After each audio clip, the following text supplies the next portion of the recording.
We're now going to set up Python. I'm going to start by launching Chrome. Then I'm going to search for the Python website at python.org. The downloads page has a list of versions. Right now I'm using 3.6.7. Get this version to follow along. I'm on a Windows machine, assumed to be 32-bit. You'll need to select the file which is appropriate to your particular operating system. And let's install that and remember to run as administrator.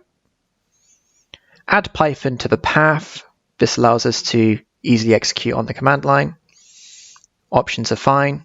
Install for all users. This ensures that it's installed in the program files directory. And we let that install.